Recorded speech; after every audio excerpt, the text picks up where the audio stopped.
nós começamos a falar sobre uma temática. A geral é a voz pastoral. Nós conhecemos bem, estamos abordando as cartas de Paulo, a primeira carta a Timóteo, a segunda carta a Timóteo e Tito, que são consideradas cartas pastorais, por isso a voz pastoral. Mas de forma especial nós abordamos já hoje um texto, e eu quero rever com você e dar continuidade àquilo que nós aprendemos nesta manhã, ok? Então quero ler contigo o texto de 1 Coríntios capítulo 5, nós vamos falar sobre a comunidade de fé e o cuidado mútuo, e damos continuidade a partir do verso 10, na verdade verso 11, porque do 1 até o 10 já lemos na manhã de hoje. Vamos tratar a partir do verso 11, coloca para a gente por favor, muito obrigado. Já que está na tela, vamos ler o verso 10 também, diz assim, vamos ler juntos? E sejam bem conhecidas por suas, tais como criar filhos, ser hospitaleira, lavar os pés dos santos, socorrer os atribulados e dedicar-se a todo tipo de boa obra. Para um pouquinho, está falando acerca das viúvas mais velhas, aquelas que a igreja abraça com o cuidado e o sustento. Esta é a ideia. Então, Paulo ele começa a virar a chave e ele começa a falar de um outro grupo de pessoas, não diferenciado, mas específico. No verso 11 diz assim, vamos ler juntos? Não, para um pouquinho, está com vontade aí meu irmão? Tem disposição para ler? Vamos ler juntos então, vamos lá? Não inclua nessa lista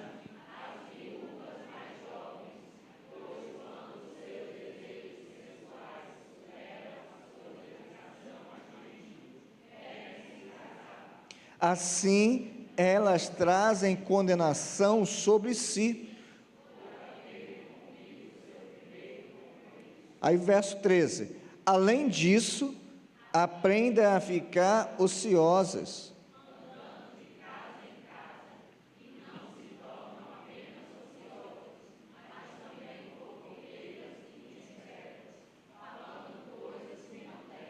Rapaz, como a Bíblia é direta, hein? Verso 14, vamos lá?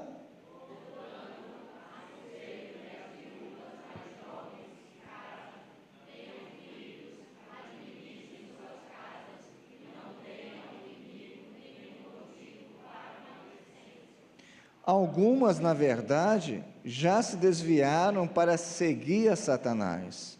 Se alguma mulher crente tem viúvas em sua família, devem ajudá-las. Não seja a igreja sobrecarregada, a fim de que as viúvas realmente necessitadas sejam auxiliadas. Amém? Vamos orar ao nosso Deus. Senhor, graças te damos. Louvado e bendito seja o Senhor, o Deus da palavra. Fale ao nosso coração.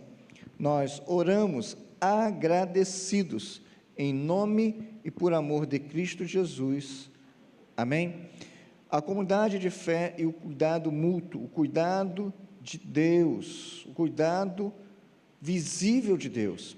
E eu quero trazer a recordação dos irmãos que a igreja verdadeira não é um ajuntamento de pessoas perfeitas, não é. Nós não somos perfeitos, estamos longe desse tipo de argumento, tem que ser perfeito, não, estamos longe. Nós entendemos que pertencemos a uma comunidade de perdoados, que suportam no sentido de auxiliar uns aos outros, é isso, não há ninguém perfeito. Quando nós olhamos para o texto lá de Colossenses 3,13, encontramos exatamente esta aplicação, onde nos importamos uns com os outros. O Espírito Santo que habita em mim que habita em você é o mesmo que habita no seu irmão. Então, somando essas ideias, desprezá-lo é entristecer o espírito da comunhão. Eu não posso desprezar o meu irmão. É aqui que nós buscamos viver em comunhão. Eu sei que lidar com pessoas não é algo tão fácil.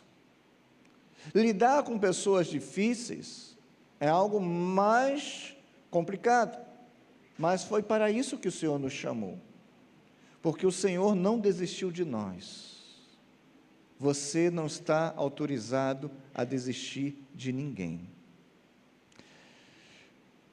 Herman Banvik, um teólogo, ele disse o seguinte: a comunhão dos santos é mais do que um dogma, é uma realidade visível no serviço, na intercessão e no amor mútuo. É sobre essa temática que eu quero trabalhar com os irmãos, e pretendo fazer isso à luz daquilo que nós lemos. Como nós já falamos 3 grandes verdades de manhã, agora eu quero só dar continuidade e fazer o fechamento. Então, a quarta grande verdade é o papel da igreja como família de Deus. O papel desta igreja, da primeira igreja batista aqui em Itabaiana, como sendo família de Deus. Permita-me reler 3 versículos. O texto diz: não inclua nesta lista as viúvas mais jovens, pois quando os seus desejos sensuais superam a sua dedicação a Cristo, querem se casar. Assim, elas trazem condenação sobre si, por haverem rompido o seu primeiro compromisso. Além disso, aprendem a ficar ociosas, andando de casa em casa, e não se tornam apenas ociosas, mas também fofoqueiras e indiscretas, falando coisas que não devem. Aqui o apóstolo Paulo faz uma distinção quanto às viúvas mais jovens. Nós bem sabemos, e aí a gente remete o nosso pensamento lá para o primeiro século, que os homens eram mais afetados pelas guerras, por ir e vir em relação a trabalho, ou até mesmo viagens por despenhadeiros e situações mais complicadas, estavam sujeitos à morte. Então, os perigos de viagem, doenças devastadoras, guerras e várias outras situações poderiam privar a jovem esposa do seu marido. Então, provavelmente, nós tínhamos lá no primeiro século, muitas mulheres jovens, mas que eram viúvas. Então, Paulo, ele proíbe Timóteo de incluir as viúvas mais jovens na lista oficial e colocá-las debaixo dos cuidados da igreja. Por quê? Ele se preocupa com as questões éticas e espirituais, orientando para que haja sabedoria e também para evitar escândalos. O que Paulo está dizendo aqui, ele utiliza um verbo muito especial, que é o verbo desviando-se. Lá no grego tem o sentido de rejeitar, desprezar um compromisso anterior. Em outras palavras, Paulo está dizendo o seguinte: as mulheres mais jovens, elas devem se casar, porque em algum momento vai quebrar aquele vínculo de compromisso com a igreja, porque são jovens e devem dar continuidade à sua vida. Então Paulo, ele diz o seguinte, que ao rejeitar a inclusão dessas mulheres naquela lista, e isso abre um parênteses aqui, havia uma preocupação da igreja em assistir as pessoas, e Paulo deixa isso mais claro quando ele fala no verso 13, que as viúvas mais jovens fossem amparadas pela igreja, elas teriam tempos de sobra nas mãos e poderiam se envolver com atividades pecaminosas. Isso nos traz uma grande verdade que nós esquecemos. Existe uma ligação nítida, e aí não quer dizer que seja a pessoa mais jovem, que seja a pessoa viúva, qualquer tipo de pessoa. Há uma ligação muito clara entre o ócio e o pecado. Quando nós falamos, e podemos ilustrar isso, você conhece muito bem a história de Davi e Betseba. A Bíblia diz que na época dos reis irem à guerra, Davi estava no palácio, andando num terraço, quando viu uma mulher se banhando. Davi deveria estar com o seu povo, com o seu batalhão, com os seus guerreiros, lá na frente da batalha. Era a época que os reis saíam para a guerra. Davi deveria estar lá, mas estava no ócio. Alguém já disse que mente vazia. Isto. Então você conhece muito bem esse ditado popular. Uma dedicação ao Senhor e a obra do Senhor faz que o nosso coração esteja pensando nos valores que vêm do céu. Então, todos nós devemos ocupar a nossa mente com aquilo que o céu diz que é valioso. Pensai nas coisas que vêm de cima. Uma das características destrutivas da sociedade moderna é não saber lidar com o não fazer. Não sabe lidar. Muitos de nós não sabemos mais ficar na contemplação ou simplesmente ficar pensando nas coisas de Deus. Por quê? Porque não estamos mais habituados a ficar ruminando, contemplando, meditando. Por quê? Porque a sociedade hoje está numa velocidade. Olhe para aquilo que nós fazemos quando não temos o que fazer. O que fazemos? Lançamos mão do smartphone. Ficamos passando imagens, mensagens, nem lemos mais, agora só queremos ver figuras. Estamos desaprendendo a meditar, a pensar, e isso traz um estrago tremendo ao cristianismo. De que maneira, pastor? Meus irmãos, o que você está literalmente fazendo agora? Você está parado, prestando atenção numa pessoa que está falando. Isso vai de encontro, vai chocando, vai combatendo o que a sociedade faz, porque hoje ninguém mais quer ficar parado. Você está parado numa fila, numa padaria. Se você quiser uma padaria abençoada aqui, Pão Nosso, você pode procurar o melhor pão de Itabaiana que sai de Sergipe.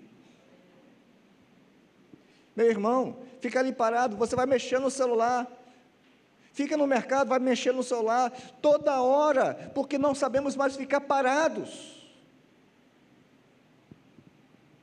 Estamos desaprendendo a lidar com o ócio, e quando lidamos de maneira errada com o ócio, a nossa tendência é errar. E a vida santa é uma luta diária. A palavra de Paulo a Timóteo é de forma específica, mas essa área específica podemos colocar no geral.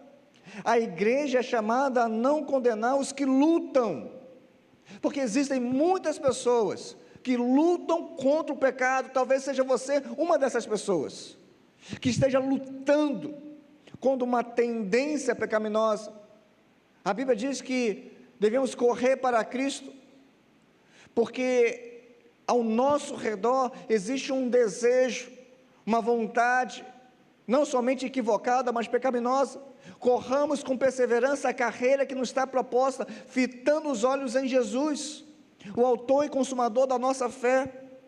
Então, a vida cristã é uma batalha, e a igreja é chamada a não condenar os que lutam, mas ajudá-los a perseverar na fidelidade.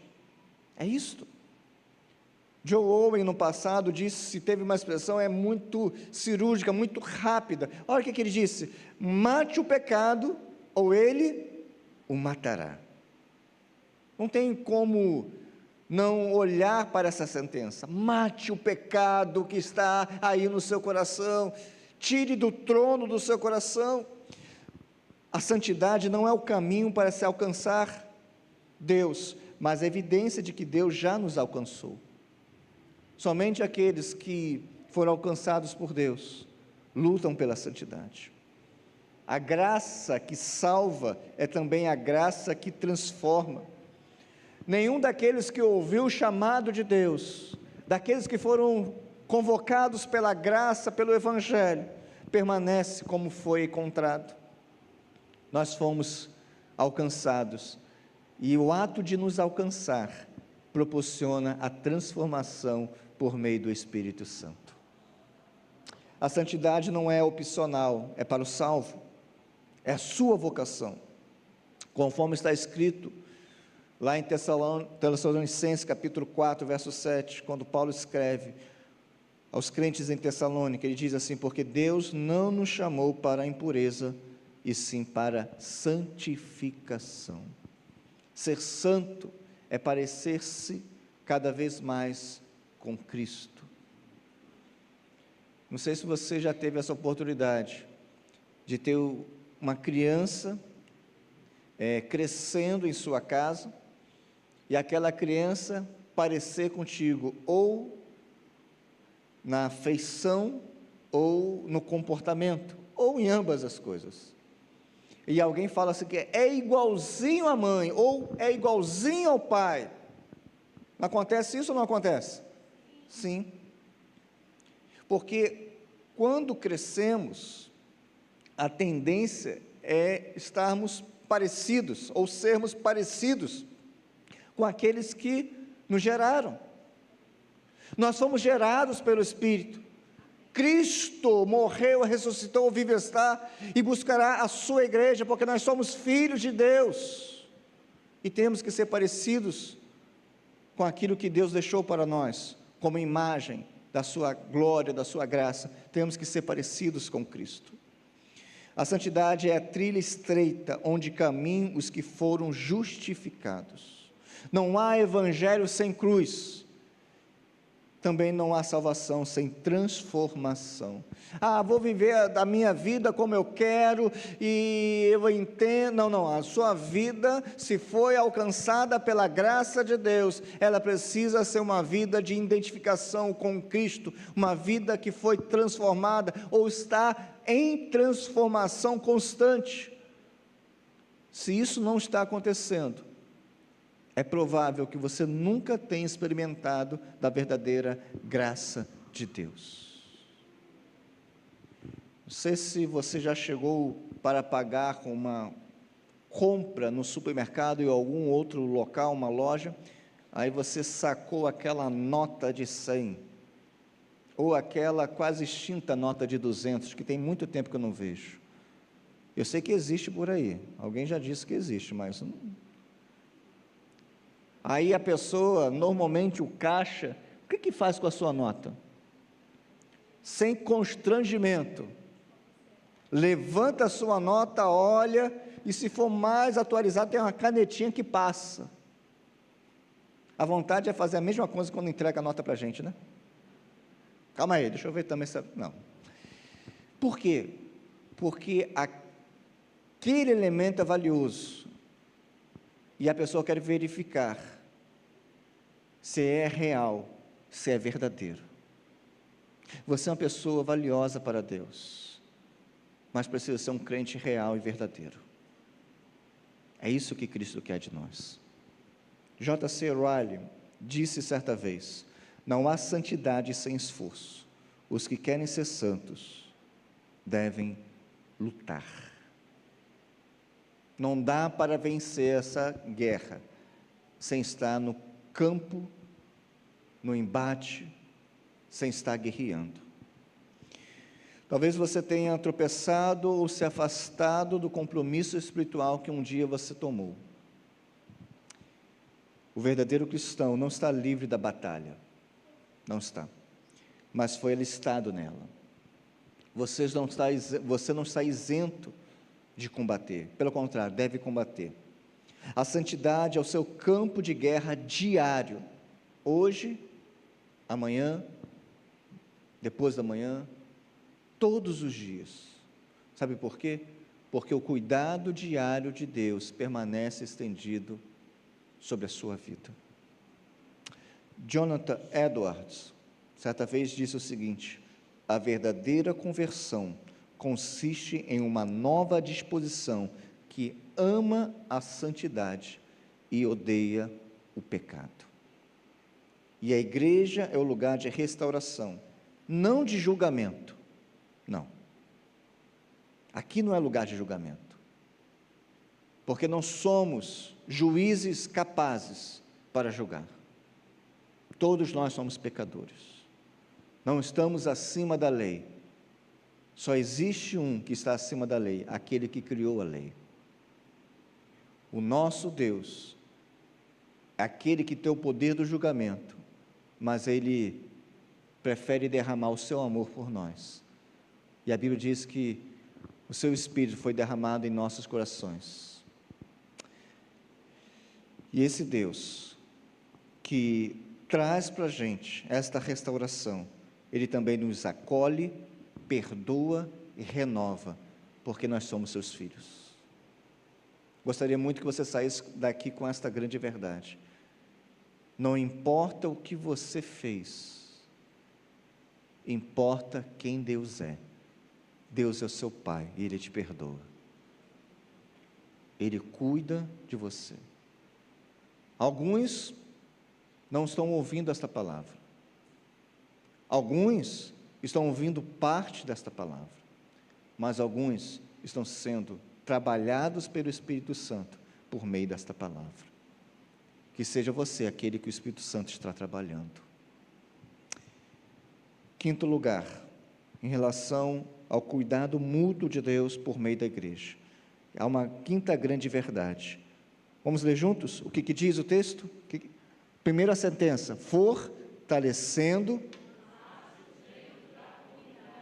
isto, fortalecendo laços dentro da comunidade.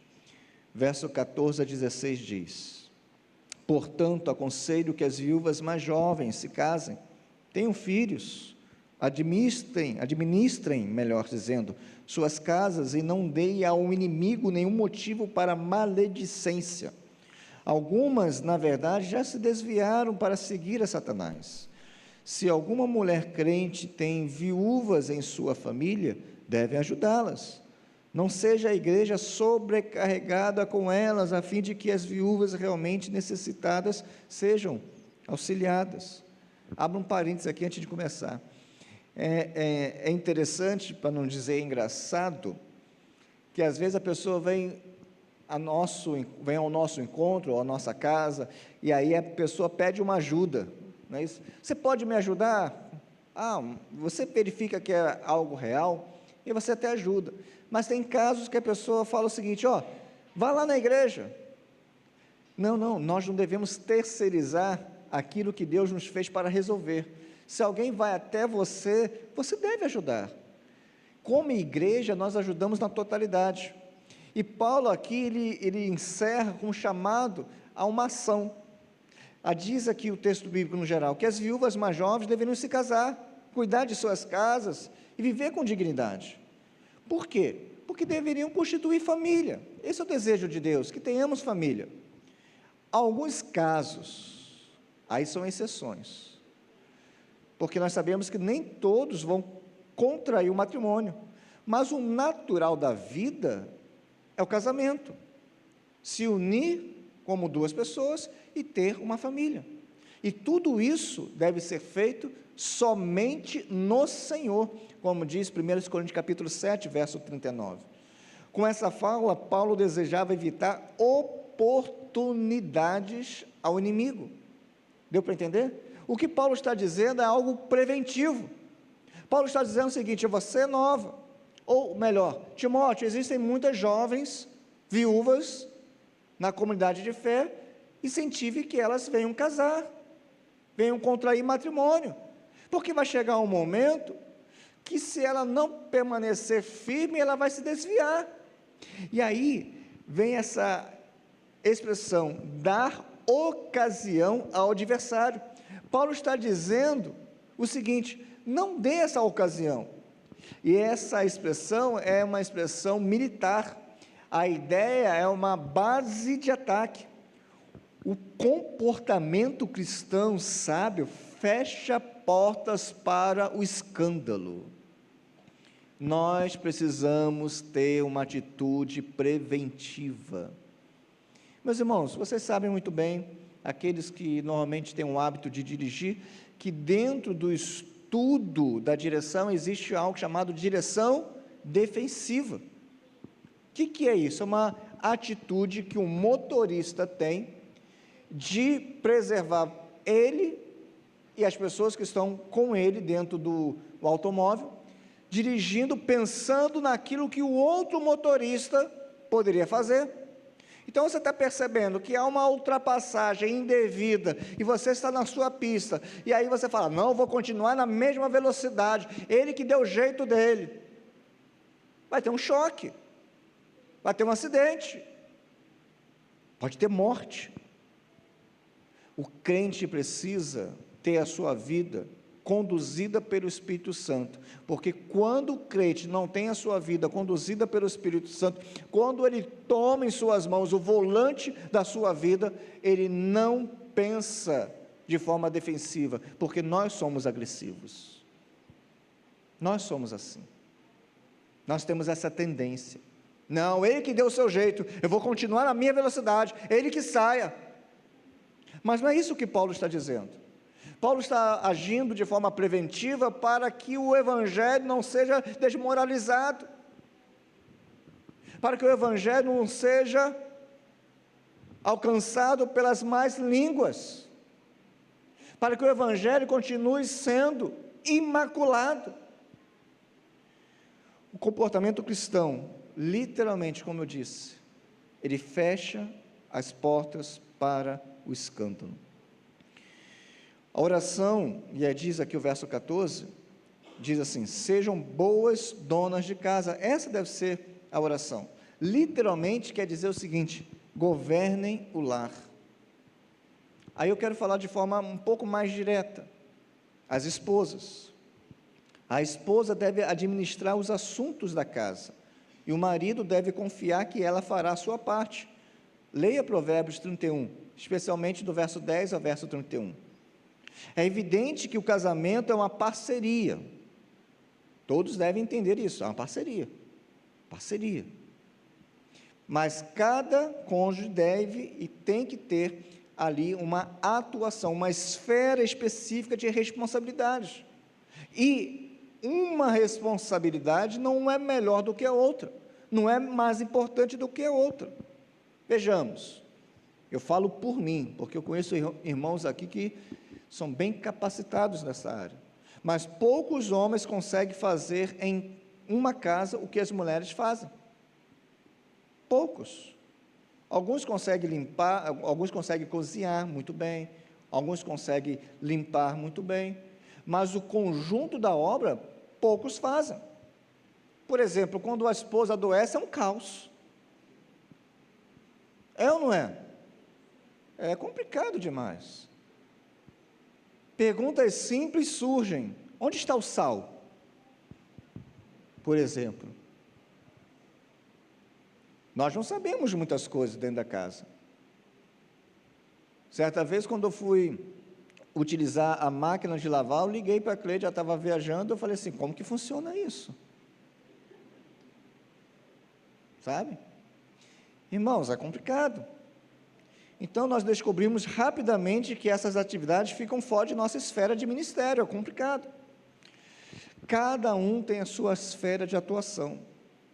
Então, eu gostaria muito que tanto os homens como as irmãs pudessem vislumbrar com bons olhos o que é feito por uma esposa, por uma mãe dentro de casa. Algumas se desmerecem porque trabalham somente em casa. Não, vocês estão trabalhando e cuidando daquilo que tem um valor muito grande para Deus, a família. A esposa cristã que não faz o seu trabalho em casa, cria, isso que Paulo está dizendo, cria uma base de operações para Satanás, e os resultados são trágicos.